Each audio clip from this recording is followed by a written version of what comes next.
विजय जी, ये पहले फेज में जो 92% टर्नआउट हुआ है वोटर्स का, इस सिलसिले में आप क्या कहेंगे? ये सेकंड फेज में आपका आपको तो क्या रहेगा कि टीएमसी 115 से बेसी सीट मार रही है। अब इनसे पूछिए हमारे। आप सब बहुत देर से यहाँ हम लोगों के साथ इस स्टेट को किस तरीके से बचाया जाए, किस तरीके से जो जालिम जो पूरे देश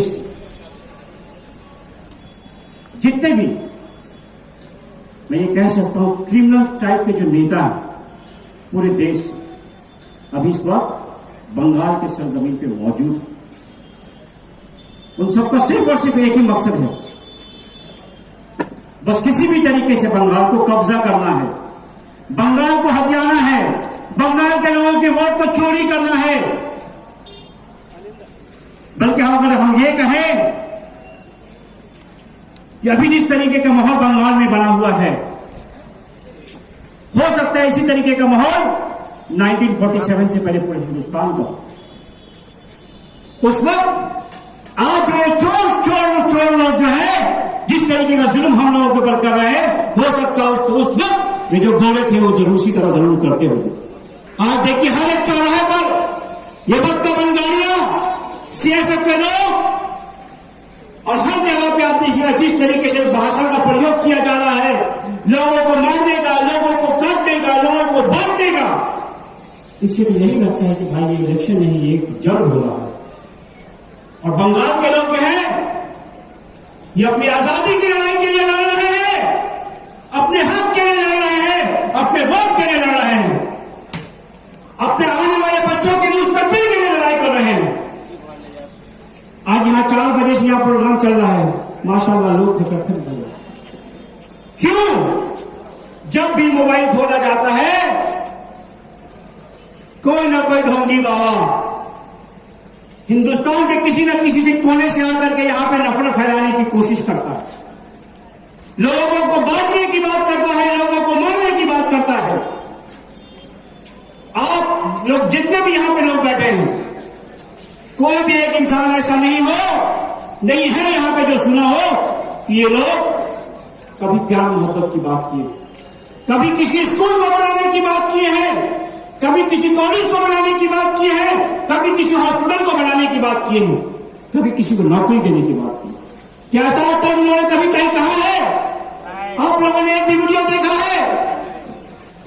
सिर्फ लड़ाई झगड़े की बात, सिर्फ नफरत फैलाने की बात। अरे ये बंगाल है मेरे भाई, ये प्यार मोहब्बत वाला जमीन है, जहां के लोग एक दूसरे के साथ प्यार मोहब्बत के साथ रहना चाहते हैं। यहां जिस तरीके से अशोक ओझा अपना दिवाली मनाता है, उसी तरीके से इरफान अली ताज अपना ईद मनाता है, और जब इरफान अली ताज अपना ईद मनाता है उसमें अशोक ओझा शामिल रहता है, और जब अशोक ओझा अपना दुर्गा पूजा मनाता है तो उसमें इरफान अली ताज शामिल रहता है। इसी तरीके का बंगाल हम लोगों को चाहिए, बल्कि इस तरीके का हिंदुस्तान हम लोगों को चाहिए। ये कुछ मुट्ठी भर लोग अपने जाति मफाद के लिए, ये कुछ मुट्ठी भर लोग अपने जाति मफाद के लिए, याद रखें ना ही ये हिंदू है ना ही ये मुसलमान है। अभी कुछ दिन पहले एक मुसलमान एक नया फॉर्मूला लेकर के आ गया बाबरी मस्जिद का। अरे बेवकूफ, मस्जिद बनाना है बनाओ, मंदिर बनाना है बनाओ, मगर वो हो आस्था के, पॉलिटिक्स करिए नहीं। मंदिर और मस्जिद के नाम पर जो पॉलिटिक्स करते हैं, याद रखिए वो इंसान अच्छे नहीं होते हैं। वो सिर्फ और सिर्फ आपको बहलाने के लिए, फुसलाने के लिए आते हैं आपके बीच में, सिर्फ आपका वोट लेते हैं, उसके बाद 5 साल तक नजर नहीं आते। अभी 4 महीने से आप लोगों ने देखा होगा किस तरीके से लोग परेशान हैं। लोग कभी यहां जाके फॉर्म भरे, कभी वहां जाके फॉर्म भरवा रहे हैं, कभी यहां जाके अपील कर रहे हैं, कभी वहां जाकर के इंटरव्यू दे रहे हैं। क्यों? क्योंकि हमारे जो इस मुल्क के प्रधानमंत्री हैं, जिनको खुद नहीं पता कि उनका डिग्री कितना है, जिनको खुद नहीं पता कि वो बचपना में क्या करते थे, जिनको खुद नहीं पता कि आगे फ्यूचर में क्या करना है, बस उनको सिर्फ और सिर्फ इतना ही पता है किस तरीके से इस देश को बर्बाद करना है, किस तरीके से एक मजहब के लोगों को बर्बाद करना है, किस तरीके से उनका नाम लेकर के पूरे हिंदुस्तान में राज करना है। सिर्फ यही आप कहेंगे और कुछ नहीं। अभी फैसल भाई ने बताया यूनिवर्सिटी के छात्रों को जाकर के बोलते हैं टेररिस्ट है। अरे सकते हैं। हिमाचल में जब एक यूनिवर्सिटी से एक माइनॉरिटी के अगर 50 बच्चे पास हो गए तो डॉक्टर बन जाते हैं, आप उस यूनिवर्सिटी को बंद करवा देते हैं। आप ऐसे मानसिक रोग के आपको बीमारी हो। दुनिया में पहली बार ऐसा कोई यूनिवर्सिटी है जिसको बंद करवाया गया है, क्योंकि वहां से माइनॉरिटी बच्चे पढ़ लिख करके आगे बढ़ रहे थे। एक मेडिकल कॉलेज को बंद करवा दिया गया, क्योंकि वहां 50 से ज्यादा मुसलमान बच्चे पढ़ लिख करके डॉक्टर बन गए। बताइए, ऐसे मानसिकता के शिकार है ये लोग।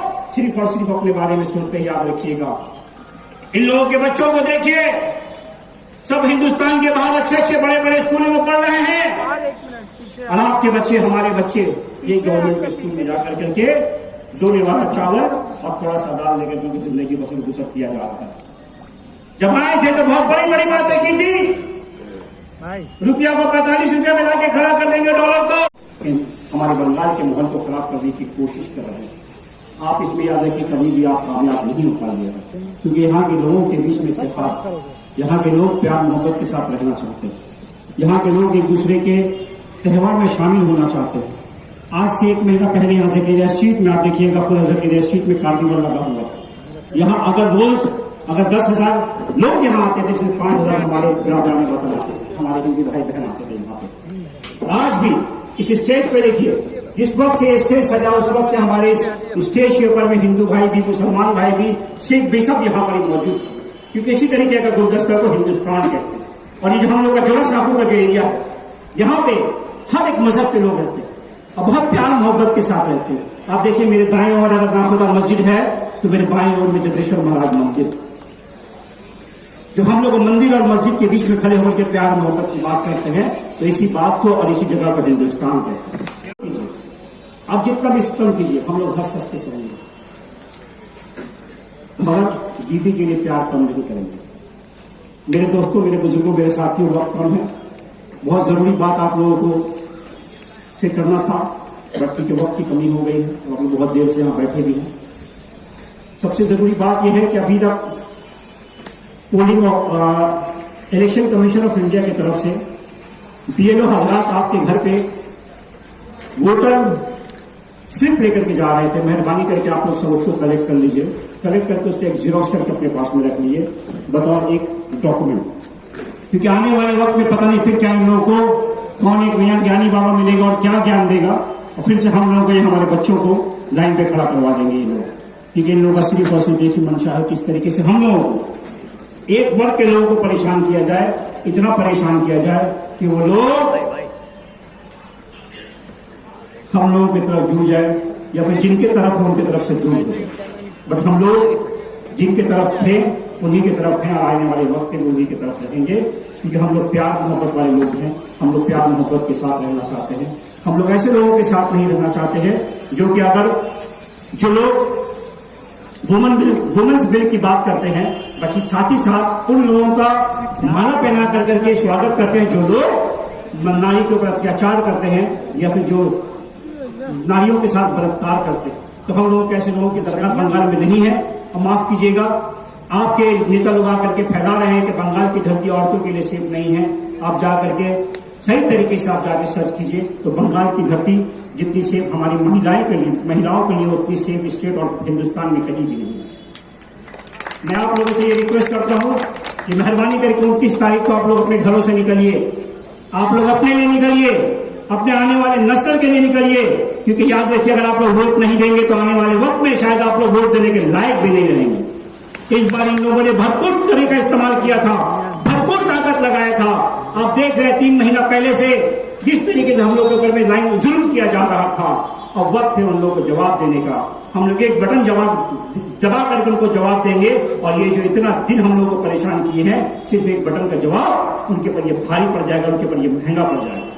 ये लोग सोचते हैं कि हम जो चाहेंगे वो होगा, तो ऐसा कोई बात नहीं है मेरे भाई। ये बंगाल है और बंगाल के लोग बहुत सूझबूझ वाले हैं, आपके फॉर्मूले में या आपके बहकावे में आने वाली नहीं है। यहाँ की जो गवर्नमेंट है वो टेस्टेड एंड ट्रस्टेड है। आप देख लीजिए, आपके सामने में इतना सारा स्कीम्स का यहाँ पे पोस्टर लगा हुआ है। जितने भी स्कीम्स के यहाँ पोस्टर लगी हुई है, ये सारे स्कीम के से लोग फायदा उठा रहे हैं और इन स्कीमों का फायदा उठाने के लिए लोगों को इनके ऑफिस में नहीं जाना पड़ता है, बल्कि सरकार नहीं, आपके द्वार पे आपके द्वार पे आपके द्वारे सरकार लगाती है ताकि आपको किसी भी ऑफिस का चक्कर न लगाना पड़े। आपको घर बैठाए आपका काम हो जाए, आपका फॉर्म भर जाए, आपको जो भी भत्ता मिलता है, चाहे वो स्टूडेंट का भत्ता हो, चाहे वो बच्चों हमारी महिलाओं के लिए हो या फिर स्वास्थ्य के लिए हो, हर एक भत्ता आपको घर बैठे मिल जाए। और आप लोग बोलते हैं 3,000 रुपया दीजिएगा, अरे वहां तो पहले दे दीजिए जहां आप लोग वादा किए थे। वो रेखा गुप्ता आती है दिल्ली की सीएम, आकर के कहती है भाइयों बहनों हम लोग आप लोगों को 3,000 रुपया दे देंगे। अरे मेरी बहन, पहले दिल्ली की महिलाओं को 2500 तो दे दो, बाद में यहाँ के 3,000 का बात करोगे। और यहाँ की महिलाएं 1500 के साथ खुश है, तुम्हारी ये गुलगुल्ले के साथ नहीं जाएगी, 3,000 वाला गुलगुल्ला जो तुम लेकर जाए हो। उसके बाद एक फंटा बाबा आए थे कुछ दिन पहले, वो बोल करके गए हैं कि स्वामी विवेकानंद जी कहे हैं कि मुझे खून दो मैं तुम्हें आजादी दूंगा। अरे यहाँ के जो क्लास 2 में जो बच्चा पढ़ता है उससे भी अगर पूछिएगा तो वो यही कहेगा कि हमारे नेताजी सुभाष चंद्र बोस ने ये बात कहा था, ये स्वामी विवेकानंद जी की बात नहीं कहा। अगर आज स्वामी विवेकानंद जी जिंदा होते तो अपना चप्पल उतार करके उस टकले बाबा के सर पे 2 चप्पल जरूर मारते। अरे बेवकूफ, थोड़ा पढ़ लिख लिया होता तो इस तरीके से ना खुद को बदनाम किया होता, ना मुझे शर्मसार किया होता। मेरे दोस्तों, मेरे बुजुर्गों, मेरे साथियों, 29 तारीख को याद रखिए, आप लोग 4 नंबर बटन दबा करके विजय उपाध्याय जी को विजय बनाइए और आने वाले वक्त में ममता बनर्जी को 4थी बार मुख्यमंत्री बना करके यहाँ इसी तरह बंगाल में प्यार मोहब्बत अमन सकून भाईचारगी वाला माहौल को बरकरार रखें। वरना आप जानते हैं अभी से ये लोग जो अपना फॉर्मूला दिखा रहे हैं, जो अपने बात दिखा रहे हैं, जो अपने जिस तरीके का भाषा का प्रयोग कर रहे हैं, उल्टा लटका देंगे और सीधा लटका देंगे और डिटेंशन कैंप में डाल देंगे। तो याद रखिए, आप एक वोट अगर सही जगह पे देते हैं तो आप इन सब चीजों से बचिएगा। और इसी तरह प्यार मोहब्बत के साथ हर साल हम लोग इसी तरह से की जाए। स्ट्रीट में चिल्ड्रंस कार्निवल भी करेंगे, हम लोग रमजानी बाजार भी करेंगे, यहाँ पास में ताराचंद में दुर्गा पूजा भी होगा, मोहम्मद अली पार्क में लक्ष्मी पूजा, काली पूजा भी होगी। इसी तरीके का माहौल हम लोग को बंगाल में चाहिए।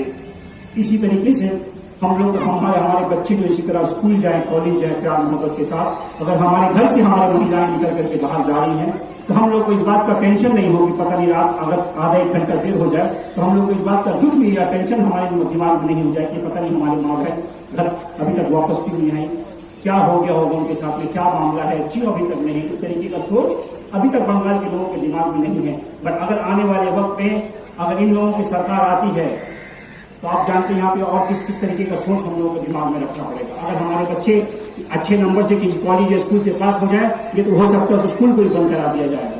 मेहरबानी करके अपने आने वाले मुस्तकबिल को सही रखने के लिए, आने वाले बंगाल में चैन सुकून बनाए रखने के लिए आप लोग ममता बनर्जी के उम्मीदवार विजय उपाध्याय जी को 4 नंबर बटन दबा कर करके 4थी बार ममता बनर्जी को सीएम बनाइए और प्यार मोहब्बत अमन शांति वाला माहौल बंगाल में बरकरार रखें। आप सबका बहुत बहुत शुक्रिया, आप सब यहाँ पे आए। आप सब से मेरी यही मतलब गुजारिश कि आप लोग अपने साथ साथ जहाँ तक मेरी आवाज जा रही है हमारी माँ बहनें, खास के आप लोगों से ये अपील करूंगा क्योंकि जैसा कि हम लोगों ने देखा है कुछ माइनॉरिटीज एरिया में इलेक्शन को स्लो किया गया, लोगों को थोड़ा ज्यादा देर तक लाइन में लगना पड़ा। बट आप लोग थोड़ा देर धूप बर्दाश्त कर लीजिएगा, तपिश बर्दाश्त कर लीजिएगा। बट आने वाले वक्त में इन लोगों को इस तरीके का मौका मत दे दीजिए कि आने वाले वक्त में हम लोगों को दोबारा उस लाइन में खड़े होने का मौका ही नहीं मिले, हम लोगों को वोट ही ना देने का मौका मिले। आप लोगों के हाथ में सब कुछ है। 29 तारीख हम लोग के वार्ड 43 में 3 पोलिंग सेंटर है। पहला मोहम्मद जानी स्कूल, दूसरा मोतीलाल फ्री स्कूल, तीसरा कैलकाटा मुस्लिम ऑर्फनेज। मेहरबानी करके आप लोग अपने घरों से निकले, सब आस पास में ही है। आप लोग अपना कीमती वोट माँ बाटे मानुष के उम्मीदवार विजय उपाध्याय जी को दीजिए, 80 वोटों से उनको विजय बनाइए। और इंशाल्लाह 4 तारीख को हम लोग इसी तरह जकेरिया स्ट्रीट से एक विजय उपाध्याय जी का एक विजय मिशन लेके गुजरेंगे, जिसमें आप सबका सहयोग रहेगा, आप सबकी वजह से ये होगा। और याद रखिए, अगर अभी हम लोग करने से चूक गए तो एक कहावत था ना कि न समझोगे तो मुट जाओगे, ऐ दिन के मुसलमानों तुम्हारी दास्तां भी ना होगी दास्तानों। बहुत बहुत शुक्रिया। मामा के मानी जी का बात, विजय उपाध्याय जी का बात, श्री पंडित उपाध्याय जी का बात। अभिषेक बैरी जिंदाबाद, विजय उपाध्याय जिंदाबाद, वार्ड 43 के अवाम जिंदाबाद। अबुल भाई को जब उनको मालूम पड़ा कि हुमायूं कबीर ने बीजेपी से पैसा लेके सर्कुलर वोट बांटने की चेष्टा कर रहे हैं, हुमायूं कबीर ने जोड़ा साकू से उनको प्रार्थी बनाया था। उन्होंने जब पता चला, बंडा फोड़ हुआ कि 1000 करोड़ से ऊपर लेके सर्कुलर वोट बांटने के लिए हुमायूं कबीर नीम से समझौता करके उतरे हैं। उन्होंने नॉमिनेशन जोड़ा साकू से नहीं दिया। और चुनाव प्रक्रिया से अलग हो गए। आज हमें बहुत खुशी हो रही है कि वो ममता बनर्जी की पार्टी टीएमसी में शामिल होने जा रहा है। जकरिया स्ट्रीट, कोलू टोला, हरिन जितने भी हमारे हैं, तमाम अपने माइनॉरिटी के लोगों से ये अपील, ये गुजारिश, ये इल्तिजा करता हूं, खासकर माइनॉरिटी से, कि अपना वोट किसी के बहकावे में, MIM, आम जनता उन्नयन या अदर्स और कोई पार्टी को यहां ना दे, सिवाय विजय उपाध्याय जी को अपना वोट देकर इनके हाथ को मजबूत करें। इनका 4 नंबर बटन है, 4 नंबर से इनको जिताइए। इंशाअल्लाह देख लीजिएगा, मैं इसी मन से बोलकर जा रहा हूं, हर एक व्यक्ति को बहुत फायदा पहुंचेगा। सुकून से रहिएगा, इत्मीनान से रहिएगा, शान से रहिएगा, अगर विजय उपाध्याय जी को आप जिताते हैं तो इंशाअल्लाह अज़ीज।